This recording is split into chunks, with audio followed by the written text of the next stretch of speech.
There's a new documentary about the great Chris Farley, and Matt Kissane, who is involved in that documentary, will join us right after the news. Stay where you are. It's Bill and Wendy on WGN. Dragging it felt too tight, and he wasn't even being funny.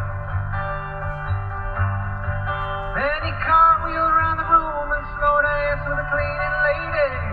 He was a one-man party.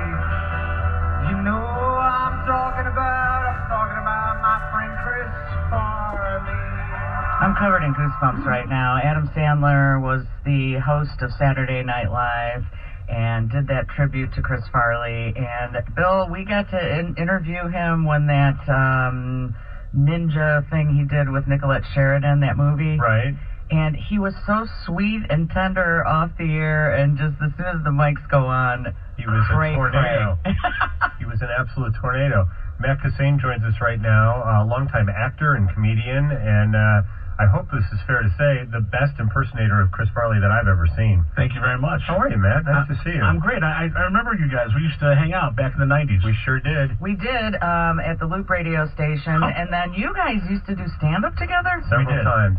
A lot of weird gigs. Only at clubs that were not good. Please explain that one you were just saying off the air, because I can't even imagine it. There was a club in Indiana that Matt and I worked at together on a New Year's Eve, and the room was shaped. It was one of two comedy clubs that had this. It was shaped like a V. So the stage was at the apex of the V, and then the people on the left side of the room and the right side of the room couldn't see each other. There was like a divider in between. So you would do the show, and if somebody said something on one side of the room, the other side didn't hear it, didn't know what it was a reference to. Do a lot of clubs do that? Cause it only two that I've ever worked at. Was that a J room? Yeah, it was. Yeah. Was it? Okay. A man named Jay Burke would book those clubs. That sounds crazy. That was nuts. So Matt, you have been in the entertainment business for a long time, and when did you start doing Chris Farley? I started doing Farley in the late 90s. I was always doing it like off stage, like for Mike Toomey. Mike and I would be backstage at a comedy club in between in the green room, and I would just pretend I was Matt Foley to get him pumped for the late show. I'd be like, "Come on, Mike, you gotta get up there and you gotta kick some butt, or you're not going to amount to jack squat." It's a good motivator. Yeah. It's a very good motivator. So it started as just something to make Toomey laugh. Goof around with the comics backstage. Yeah. But when you would do it on stage, like you would already be on stage doing well, and then something would happen that would turn you into Matt Foley, and the crowd would you'd see their jaws drop, like, look at this transformation. It was quite fun. When I first started doing it, was just a little bit of at the end of my stand-up act, and it was right after Chris passed away. And I'd just be like, hey, you guys want to see a little Farley? And the crowd would go crazy, especially here in the Midwest, Illinois and Wisconsin. And then as time went on, and I got married, and I got really fat, I started dressing up like him. And then Jeff Hoover, would start having me on WGN Morning News, and the station got calls the first time I did it. We got to have that guy come into our high school reunion. What's that guy's name? And right away, it just was like, man, seems like a pretty cool way to make an extra few bucks, So it just kind of worked out. Now, the story that I heard, tell me if this is true or not, is that some of those calls into WGN TV didn't realize you were impersonating him. They thought somehow he had magically come back. What? Right, yeah. It was like, I thought he had passed away. Was that the guy with the big comedy club? Yeah, the same guy. He faked his own death. Yeah. I'm back. I'm not dead. I'm ready to go. This came pretty naturally for you. I mean, obviously you perfected it, and you watched. First things first, gotta be honest with you, you have to be a fat Irish guy in order to be able to do it properly, okay? No imitation. You have to be loud, you have to be brought up in a loud Irish family whose father yelled at you a lot when you were a kid, just like Chris's dad. I thought I told you boys to sweep the driveway! Did you ever get to meet Chris? I did. You did? And what was that like? It was while he was at Second City. He was performing on the main stage, and I was a student at Second City taking classes there. And we used to go see Chris, and because that was part of the deal. If you were taking Players Workshop, you used to be able to go and watch the shows. Sure. And Chris was our idol. We loved him, and so we'd go see him. And one night after the show, he was hanging out in front of Second City. He had his rugby jacket on from Tommy Boy. I'm not making this up. And he was just standing out there like a lost puppy, all by himself, just like kind of like staring off into space, like just, we're like, Chris, what are you doing? He was like, I'm just hanging out here, And so like, we're going across the street to the Old Town Ale House, come and have a few beers with us, and he did. He came across the street, and it was really cool. It was great. He had the strangest energy of any human being I've ever met. At auditions, I would always see him. He'd be reading the script and laughing hysterically at how bad the script was.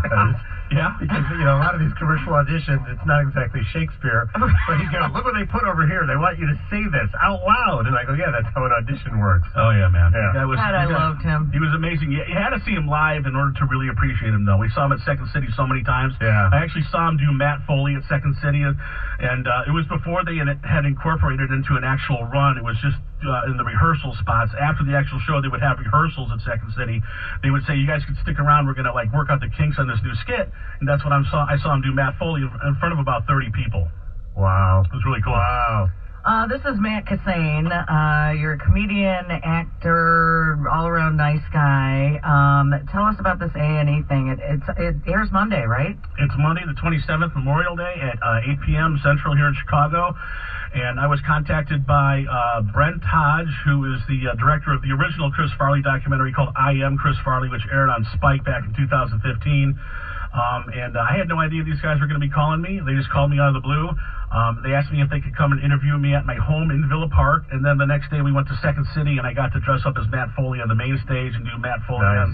I know, right? That was nice. Nuts. It was crazy. Matt, normally if a documentarian makes a film about something, when it's done, he goes, all right, I've done that, and now it's time to move on to something else. What would make him want to do a second Chris Farley documentary? What's new about this one? Pretty sure more money. Is it more money? I think A&E's just got a bigger audience. All right. Yeah. That sells. All right, but we all loved Chris Farley. I mean, I feel we did more because he was from here. Yeah. But, I mean, he just captured everybody's love. So I would watch documentary after documentary. Oh, yeah. I'll keep watching them for the rest of my life. Absolutely. I've seen them all. I've seen them all several times. I actually bought the DVD, I Am Chris Farley, that we were just talking about, that came out in 2015. And when Brett was at my house interviewing me, I brought it down and he autographed it for me. Yeah. So it was really cool. I will quickly cite two examples which, if somebody said to me, prove that Chris Farley was a genius, these would be the first two examples I would use.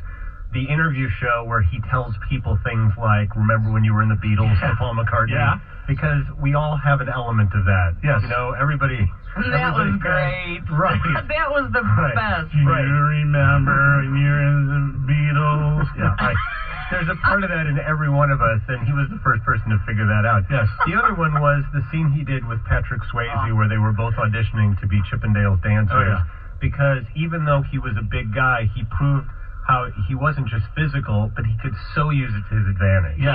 He had the moves, you guys. He was fantastic. And he made it okay for fat guys to take off their shirts at sporting events. I guess he did, didn't he? He did. Yeah. It was okay then. All right, we'll talk. He was sexy. Oh, he was so sexy. God, I loved him. Matt Kissane is here. We're talking about the great Chris Farley. There's a documentary about him coming out this weekend. Stick around. More ahead. Bill and Wendy, WGN.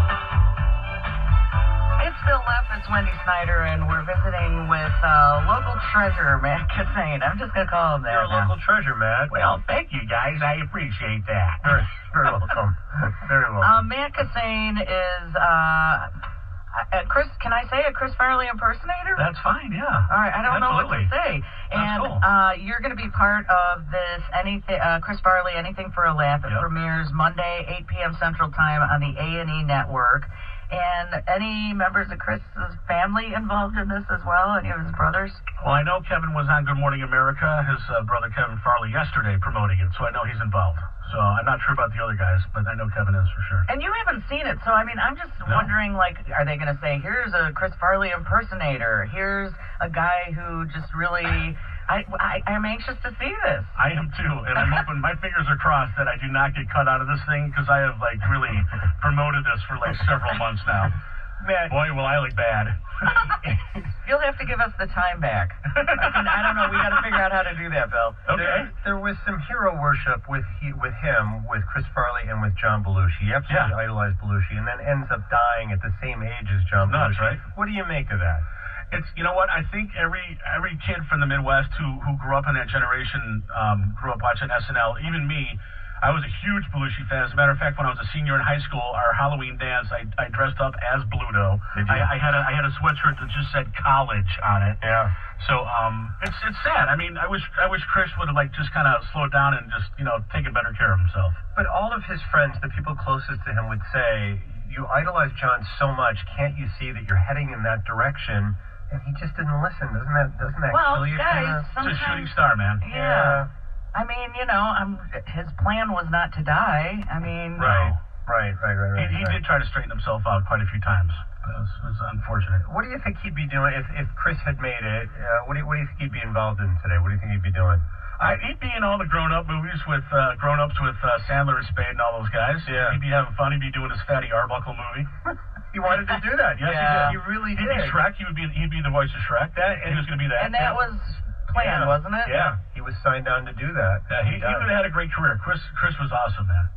He would have kept going. They always say, chugging along. I've asked Dan Aykroyd that about John Belushi because toward the end of John's life, his way too short life, he was starting to delve into different things, doing more serious roles. Do you think Chris would have done more serious roles at some point? I think the Fatty Arbuckle thing, even though Fatty was a comedian, it took a serious turn when he got accused of all that stuff. So I think it would have been more of a dramatic show. Yeah. Right. I am so deeply touched by the friendship that Chris Farley, Adam Sandler, and David Spade had. Am I leaving anyone out? It was kind of the three amigos there. Those guys would have made some great films, man. Yeah. It would have been really cool to see what they would have put out. I mean, seeing Adam Sandler do that tribute on SNL, it's like you can tell that he still thinks of Chris each and every day. And every time David Spade's interviewed about him, it's just this feeling of love that they had. I'm so sad for them. It's hard to sit and watch those interviews and not get a little choked up. It really isn't. Just what would have been. Here's an interesting text. Ask your guest if he's related to the Kissanes who live across the street from me. No name, just no town. Are you related to that? I'm going to say no. No? I'm going to give it a big no. Big thumbs down. All right. That's perfect. Are you still doing stand-up? I get out there. Actually, I've done stand-up twice now in the past month. These little open micers out in my town of Villa Park, and then I hit this place in Berwyn. And they're it's just the type of place where you don't really have to have any kind of pull to get on stage. You just kind of show up and you sign up and you just go up and do it. So, right. I still like doing stand-up. I really do. It really is a lot of fun. It is. You've been doing Chicago TV too. Were you on Med or Hope or?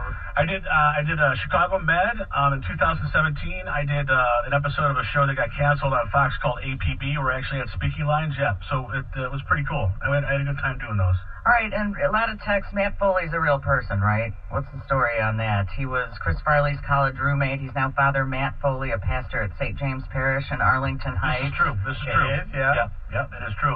And he played rugby with Chris back in the college days. Yeah. And does he have any of those same mannerisms or personality quirks as Not at all. Just a sweet, laid-back man. Absolutely.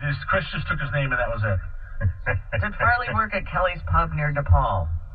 That I do not know. I don't know if you're a Chris Farley historian or don't know that. So Steve Bertrand, who does our news, went to college with Chris. Oh yeah, that's very cool. Yeah. So we'd be at the Green Tree Pub after those rugby games. And he played? Nice. Yeah. He played. I mean, that was a year after. Right? Yeah. But the Green Tree was where everyone went after the rugby games, where you had to wear special shoes. You couldn't wear them anywhere else because the floor was so bad in that bar. Could you, back then in college, could you see that this was his career trajectory, that's where he was headed, Steve, or not? Well, I think, he was in college like he was out of college. He could be so sweet. Yeah. Oh, yeah. And then just a wild guy. But yeah, we had our first, we had introduction to public speaking together, about 15 of us in the class. And I'm not kidding you, the professor had a heart attack halfway through. Oh, no. Yeah. Oh, no. Why am I laughing at that? I know, wait. For real, he did? Sorry. Not in the class, but yeah, he had to be replaced halfway through the semester because he had a coronary issue. Wow. And that's one of the classes I remember a few of the other people in there too. We had a good time in that class. Oh man. And did he actually play rugby, or was he just doing like somersaults and weird things on the field? He really did? He played rugby, yeah. If you watch the opening to Tommy Boy, where he's in the frat with the guys and he's wearing the rugby jacket, that's pretty much what Chris's life in college was all about. He was a rugby player for sure, definitely. A lot of cake parties. A lot of cake. Yeah. Although we didn't partake in those back then. I sure did. Absolutely. I did a real mean beer bong, I'll tell you that. Nice. It was popular then. Sure. Wait a minute. Are you talking then or and now? No, now I could never do it. No? Okay. Gotta work up. Right. I can't do it. Yeah, I'm out of practice. Wouldn't you say, though, Matt, that if you hear the phrase larger than life, like if somebody uses that phrase, Chris Farley is the first person I think of because he truly was. He was larger than life. He was, man. And like I said, when I used to go see him at Second City, he was such a big guy, but he would own that stage. And he would make all these moves, and just like in the Chippendale skit. I mean, he could really move for a big dude, right? He could dance, he could move. Oh, totally. He was very nimble. You'd see him in Second City just going crazy, and Yes. then Sunday night he'd be at Mass at St. Michael's, about 2 blocks away. Oh, for sure. He was a very devout Catholic too. Said Irish Catholic, and it just came from a big loving family, Yes, you know. God, I really miss him. I'm thinking, and I don't know if this was SNL or what, but he was hooked up to the wire. The wire, and just acting like he is. Oh my God! Just every time I see him, I guess a living person like that now is Will Ferrell. I see him and I just laugh. Yeah, but with Chris, it was just you loved him. Actually, if you don't, I don't know if you guys realize this, but Chris and Will were actually in a skit together on SNL when Chris came back to host in 1997. Chris was Matt Foley, the motivational speaker, and he was training people at a gym, and Will was in that skit. So. All right, somebody said Chris Farley worked at Kincaid's, not Kelly's, near each other, though. So that's cool. But I'm sure I didn't know people that. saw him, yeah. We'll put that down as you become his historian and archivist. I will. I'm going to get that. I'm going to write that down. Did you ever see that? It's a very fast clip, but they always show it in any of the retrospects of his days on Saturday Night Live, where it's him. He's dressed as a girl, and David Spade is dressed as a girl, and he's using a very sweet voice. But then somebody reaches over and takes his food, and he goes, "Don't touch my fries! Leave me alone! I'm starving!" God, I could just sit here and reminisce all day. I cannot wait to see this. He's Matt Kissane. You can follow him on social media, Facebook, Twitter. Just Google Matt Kissane, and you'll find it, Kissane. You might see him in Villa Park, but definitely watch A&E Monday, 8 p.m. It's called Chris Farley, Anything for a Laugh. I hope you made the cut, dude. Thank you very much. Can I just say hi to my little girl, Eugenia? Hi, Eugenia. We don't have time. Cut them off. I wish we could. Hi, Eugenia. Thank So you, nice Matt. to see you again. A quick break, some news, more show ahead. Bill and Wendy, WGN. And coming up, the stories that matter with Steve Bertrand from the Northwestern Medicine Newsroom right here, 720.